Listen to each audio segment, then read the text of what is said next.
Dabi ya Kariakoo kesho hiyo hapo.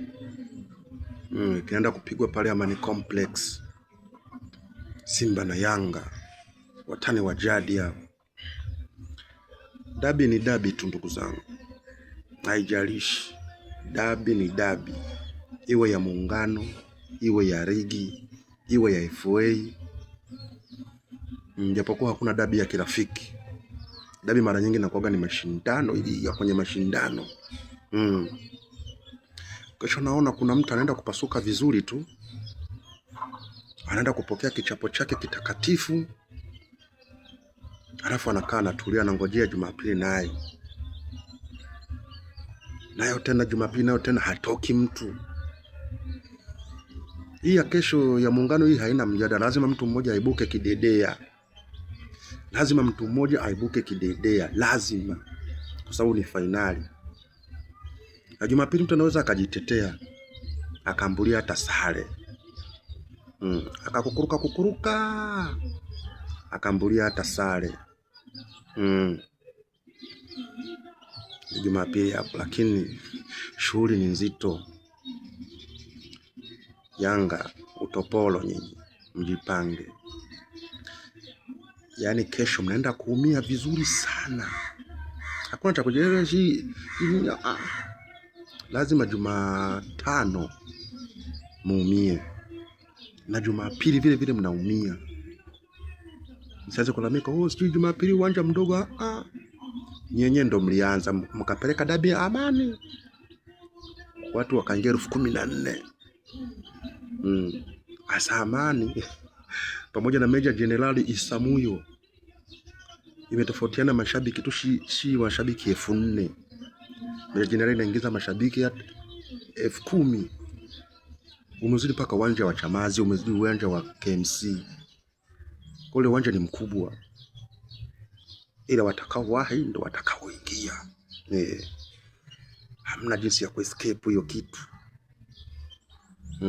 Kama kawaida dimba lile ni la jeshi. Ni wapisi lile dimba ni la jeshi.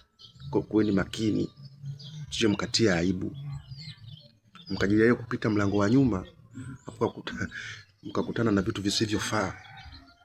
Kwa hapa na watahadharisheni jamani, utopolo. Kuweni care, kuweni makini, acheni mchecheto. Acheni mchecheto haufai, mtaumia zaidi. Someni rada, alafu muwe makini, mnaweza mkambulia tasare.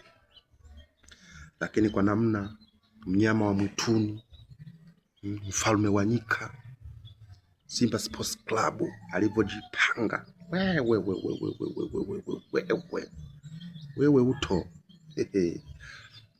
kianani warahi, ni mtu anaenda kufariki mapema sana, saa 4 kabisa. Mtu utoporo chula chali analia tu mtoni. Habari ndo hiyo. Hii haina kupepesa macho. Tushachoka. Tumekutana nyie zaidi ya mara 6 mfululizo. Mnaona kuja. This time around ni zamu yenu wazee. Dabi zote mbili mnakufa. Muungano mnakufa, kwenye ligi Jumapili nao mnakufa. Yaani hamna namna, hamna jinsi mnaweza mkaescape hii kitu. Na tushajua janja yenu, utoporo, tushajua janja yenu. Hapa hamtoki. Iwe ardhini, iwe angani. Hapa uto ndugu yangu, safari hutoboi. Hutoboi. Sina cha kuali, lakini uto safari hutoboi. Iwe ardhini, iwe angani, tunaruka na wewe. Ukienda majini tuko na wewe, Nyangumi huko tuko na wewe. Mpaka useme na utoboe siri. Lazima useme utoporo safari. Hakuna cha msamaha, hakuna chicha nini. Lazima useme ukweli utoporo. Ulikuwa unafanyaje wewe? Ulikuwa unatufungaje mara 4 mfululizo, masiji mara 5, mara 6? Ulikuwa unatufungaje? Lazima utueleze ukweli. Na hamna jinsi unaweza ukaescape hii safari hii. Hapana. Mfalme wa mwituni, mfalme wa nyika. Simba wa kabila la Yuda wenyewe, safi kabisa. Mtu anaenda kubutuliwa vizuri sana. Mtu anaenda kushenyentwa vizuri sana, bila shida, bila wasiwasi, bila ng'ang'anga, bila ng'eng'enge. Lazima ufe ndugu yangu, lazima upasuke Yanga. Simba safari sio ya mchezo, sio ya kuipitia, sio ya nini.